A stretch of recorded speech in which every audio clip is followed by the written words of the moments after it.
Hey fantasy football fans, it's me, the Fantasy Football Girl, coming to you with another edition of Vlog Times. We're going to jump into Q&A for week 4, but first I want to thank SMW Clothing for providing me with the t-shirt that I'm wearing right now. It says, "You will trade with me."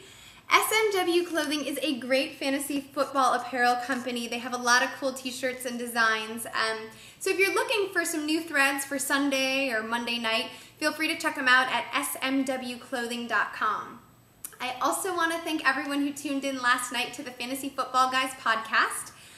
If you haven't had a chance to listen to it yet, please do so. Kevin and Lyle are my boys. They have a crazy amount of knowledge. We do a great segment called Start, Sit, and Extra together. There's a link just below, or you can check them out on iTunes as well. All right, so questions, my favorite part. Kip wants to know if he should start Kenneth Darby, who's the backup to Steven Jackson in St. Louis, over Brandon Jackson, who's the replacement for Ryan Grant in Green Bay. I like this question. I had a lot of Darby questions. So obviously if you're a Steven Jackson owner, you know that Steven Jackson's going to be out a couple of weeks over the season, whether it's his groin like it is this time, his hamstring, his knee, whatever. He just sort of has a not very safe playing style that often ends up in an injury. So, you know, last week Darby had 14 attempts, 49 yards, 1 touchdown. I like this kid, but they're going against the Seattle run D, who has looked pretty good. Brandon Jackson, on the other hand, who I don't think is that great, who hasn't really played like the workhorse running back a lot of people were hoping he would play like, is going against the Detroit Lions 32nd, that's the last place run D. So I think based on the matchup alone, it's just too favorable. You have to go with Jackson. Tim wants to know if my Bears defense, my 3-0 Bears defense, will hold up this week against the Giants, or if he should drop them for the Colts, who are facing the Jacksonville Jaguars and their mess of an offense. Without being called a homer, I think you should stick with the Bears this week. They've got the Sunday night televised game. That means Urlacher and Peppers are going to be juiced. I expect Manning to be on his back for most of the game. The Colts, on the other hand, are facing the Jaguars, and while the Jaguars do look a mess, they have MJD, and the Colts have a traditionally weak run D. So, assuming MJD can get it together, this week is the week that should happen, in my opinion. I understand people being frustrated with him. I am an MJD owner as well, and I am incredibly frustrated, but I think if he's going to have a get-right game, this may very well be it. So I'm going to say stick with the Bears and pass on the Colts. Okay, so Pat is also a frustrated MJD owner. He has Deshaun Jackson as well. He wants to know if he should trade MJD and Deshaun Jackson for Reggie Wayne and Rashard Mendenhall. I feel you, buddy.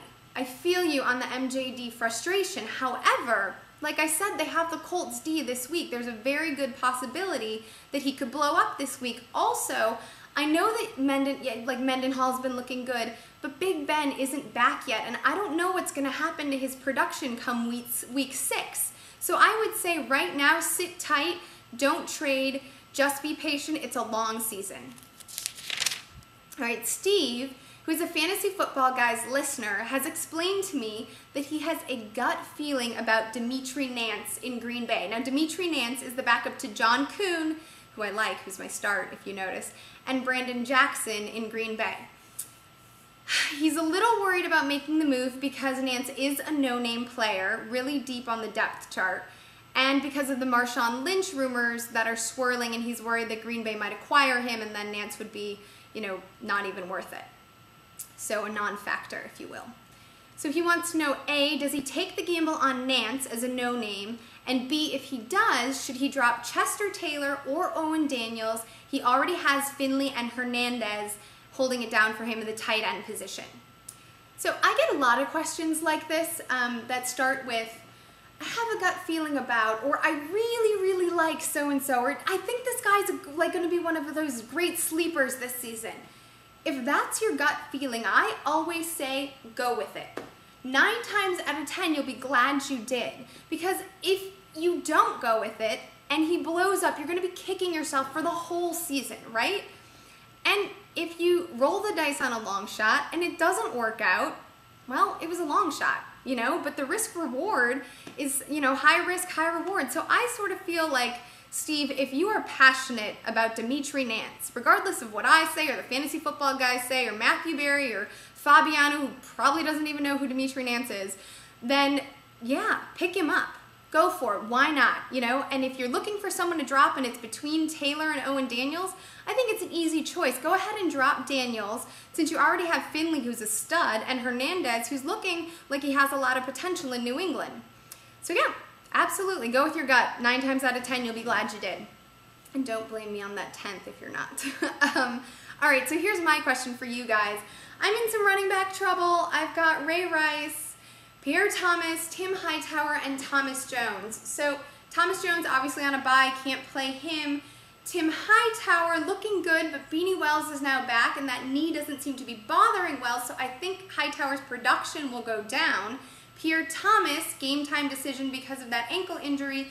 Ray Rice, who did not have a get-right game against the Browns last week, also has a deep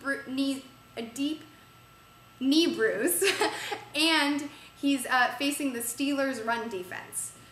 Right now, I'm planning to put in Thomas, hoping that he's a game-time go, and Tim Hightower, and sit Ray Rice. So I want to know what you guys think about that. I sort of feel like I don't like sitting my studs, but this is a week when Ray Rice is injured and facing the Pittsburgh run D. He gets a seat, you know? So let me know what you guys think. Feel free to email me at thefantasyfootballgirl@gmail.com, or you can tweet me at theFFgirl on Twitter. Feel free to comment below, whatever you like. I'll be back on Monday with bust bombs and bonuses. Have a great weekend, and as always, good luck on Sunday.